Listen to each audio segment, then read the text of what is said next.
The story of Hagar. That's another mother. But I believe this story can go for anybody, for men and women alike. It's an interesting character that God just allowed to really be highlighted in the Old Testament. A woman that suffered, but yet it was an amazing experience that she had with the Lord. And my prayer today, that you and I, no matter what we go through, no matter how insecure we are, no matter what kind of struggles that come our way, no matter what storms come into our lives, which they're bound to happen, Jesus never promised that our life will be easy. And I'm not here as a pastor to pamper you and say, oh, everything's going to be handy-dandy. It's going to be a blessing all the way in your journey. Yes, there will be mighty blessings because once you know Jesus, you can't but be blessed. But life is tough and it has its struggles. But the good news is that in the middle of our struggles, when we trust the Lord, He never fails to meet us where we're at. Remember that. And that's what we've been listening to our mothers that came up, is that life has been a challenge. But yet the Lord is faithful when we turn our hearts towards Him. And that's not just for mothers, but this is for everyone, young and old. And some of us that we walk in this journey, we go through so much struggle of confusion when it comes to our identity. Who are we? The world tells us one thing, our family tells us another thing, our culture tells us another thing. But who are we? We need to fine-tune to the real voice of the shepherd that tells us who we are. And start gravitating towards that so we can grow into that character or that identity that is adopted by Him. And so, if we read right here in Genesis chapter 16, I'm going to start with verse 6. And you know the story. Most of you know the story. I don't need to go through the details of the story. But just to highlight is that Abraham and Sarah came out of Egypt. And Hagar was an Egyptian that traveled with them as their slave, as Sarah's servant. At that time, Sarah's name was Sarai, and Abraham's name was Abram. And God has promised Abram at that time that He's going to bless him and He's going to give him a seed. And God always has a timing. So I believe that Sarah and Abraham were not patient to wait on God's timing. And that's very dangerous. Waiting on God's timing is very important, especially when He gives you a promise. But Sarah came up with an idea at that time. You know, you take my slave, you take my servant, you take my girl here, and you marry her, and the child that comes from her, because she's a slave, will become ours. And that was the plan. So, long story short, Abraham agreed to that with Sarah, and Hagar got pregnant. And the minute Hagar got pregnant, she started teasing Sarah. You know, that's a women thing. She started teasing Sarah that she's pregnant, Sarah's barren. And Sarah got really upset. And she got really mad and angry. And so now she looked at Abraham and said, you know, this Hagar, slave, is unbearable. I can't keep up with her. And Abraham told Sarah, do whatever you want. And so that's where we come here. He replied to Sarai, and here, your slave girl, that's your slave girl, is in your power. Do whatever you want with her. Then Sarai mistreated her so much that she ran away from her. And then when she ran away, the angel of the Lord found her by a spring in the wilderness. He found Hagar, the spring on the way to shore. And he said, Hagar, slave of Sarai, where have you come from and where are you going? God knows, but he has to ask the question. God knows where she came from. God knows the minute Hagar was born. He knew her inside out, but he had to ask the question. She replied, I'm running away from my mistress Sarai. The angel of the Lord said to her, go back to your mistress and submit to her authority. The angel of the Lord said to her, I will greatly multiply your offspring, and they will be too many to count.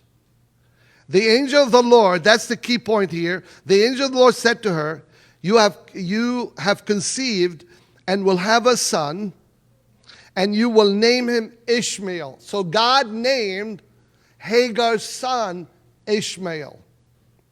For the Lord has heard your cry of affliction. God hears the cry of a slave, a foreigner that's been afflicted, that's been bruised and battered and beaten, and she's pregnant, running in the wilderness by herself. Nobody's there for her. How hard can it get? It's inconceivable, the hardship. She wasn't riding in a limousine. She was walking, pregnant, persecuted by her masters who's supposed to care for her. And then she ended up going to the wilderness. And in the wilderness, God meets her. And that's my point, is that no matter who you are and no matter what you go through, does not limit God from reaching out to you. Put it down. Put it down. No matter how sinful you are, no matter how confused you are, no matter how you're struggling in every area and you can't even understand why, no matter how much cloudiness around you, how much fog and confusion, no matter what people do or don't do around you, remember, God sees you. And he ran after her. Can you imagine? I just want you to see the picture of this amazing God who gave Abraham and Sarah the promise, supposed to be with Abraham and Sarah, standing alongside of them. But God is not a respecter of person. God leaves Abraham and Sarah somehow and goes running after a nobody. Who is Hagar? She's a no. Look at someone and say, she's a nobody. But look at someone and says, but God went after her. God loved her. He did not measure her attitude when she mistreated and she was giving her lady a hard time. God did not say anything. God went after her with his mercy. Look at this. And the angel said to her, you will have a child. And the Lord himself called him Ishmael. And the Lord heard the cry of the afflicted. That's God. That's who God is. He's always looking for those that are afflicted. Are you being misunderstood? Does mom and dad don't understand you? Does your husband not say thank you? Are you an invisible person in the house? You do all the chores and everybody come in and nobody notice what you do? Many times it happens. My wife cleans the whole house and she'll just have a back problem, and then everybody goes in and nobody pays attention that the house is clean, the beds are made, everything's done. She's an invisible person in the house, but you know what? She trusts in the Lord. And that's the beauty of it, is that we don't need to be visible to one another. And yes, many mothers are very invisible. Many fathers are invisible.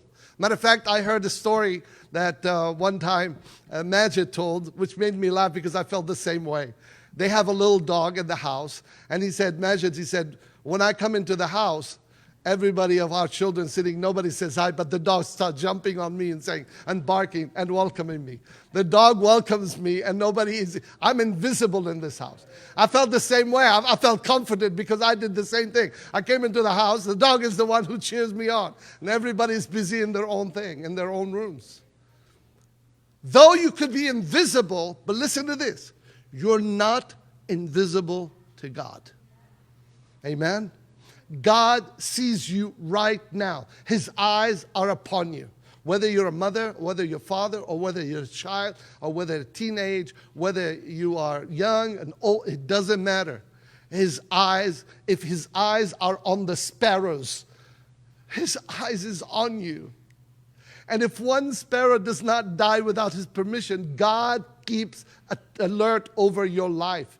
And so Hagar, a foreigner, an Egyptian, not part of the household of Israel, she's a nobody. Matter of fact, she's counted as a dog in the Old Testament mindset. But God sees her because he created her in his own image. And he ran after her into the wilderness. I don't know what wilderness some of you are in, and you think there's no way out. God is over there waiting for you. And what happened? God met her. And he said to her about her son, that he's going to be wild donkey, that means strong. His hand will be against everything. He will have hardships, but I will bless him. Verse 13. Let's go to verse 13. And then, this is the key. And so she named the Lord who spoke to her. Hagar named the Lord, gave him a name. You are El Roi. El Roi, that means the God who sees me. I see the God who sees me. You know what? The reason Hagar is so special, because she was the first one in the Old Testament. God always gave himself names by his attribute. But it was the first time in the Old Testament that a human being gave God a name. And the name she gave him is this. Wow, I heard about you. I heard about you from Abraham. You're the God of Abraham. You're the God of Sarai. I knew about you. I knew about their stories because Sarai told me. But now I realized that your eyes are upon me because now I see you looking at me. You are the living God who's the God of Abraham. Now your eyes are upon me. And she called him a name. And she called him a name. And she said, in this place have I actually seen the one who sees me. Now I see the one who sees me. And that is why the well is called Ber Lahai Roi. Ber Lahai Roi. That means the well that sees me. The well of the living God that sees me. And now I see him and I trust in him. And therefore she went back to her Abraham and Isaac. That's the first story of Hagar.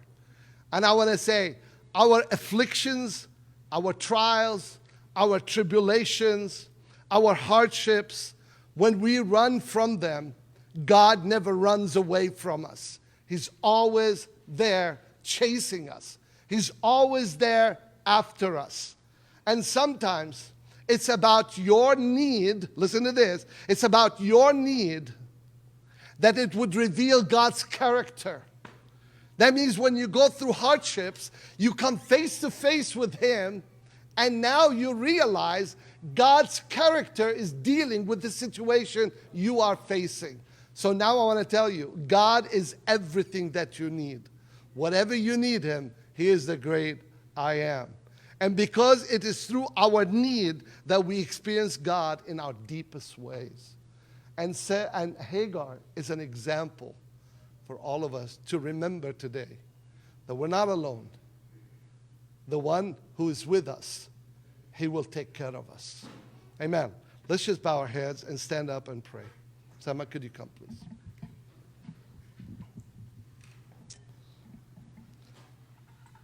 How many of you right now standing up and saying, God, nobody understands what I'm going through.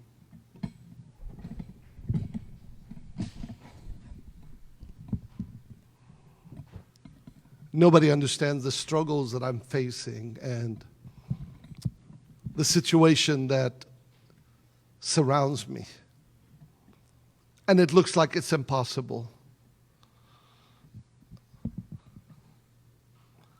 How many of you can take a moment there and just dodge every thought and turn your eyes towards the one who sees you?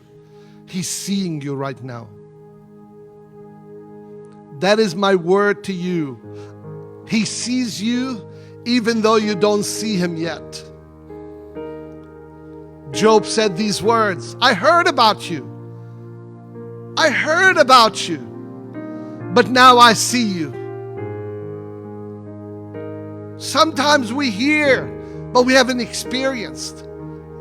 But the most important thing is he sees you.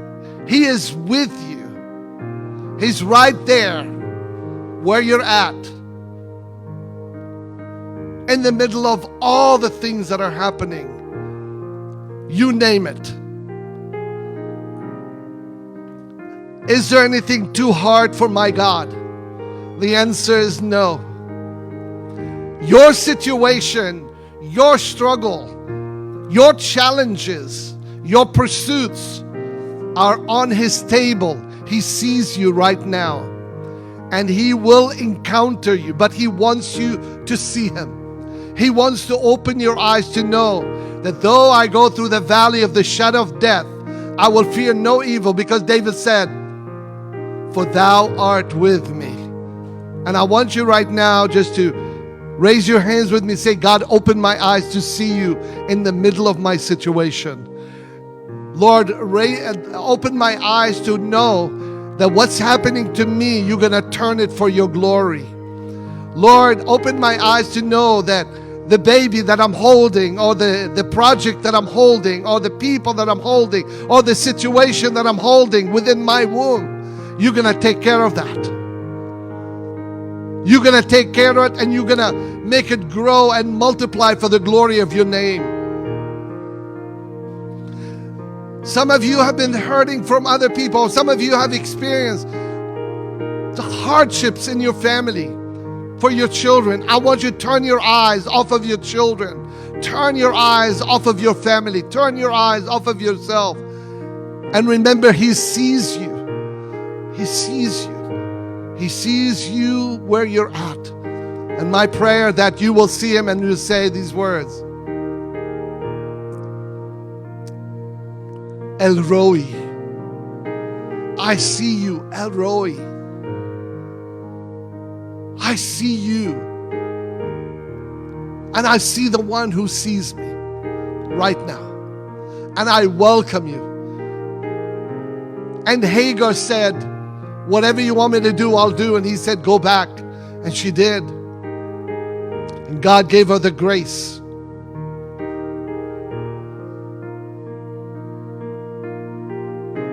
Father, I just thank you for every person here. That your eyes are upon each one of us. Not one of us. Not one of us far away from your eyes. Your eyes are upon us to guide us. And Father, thank you for opening eyes.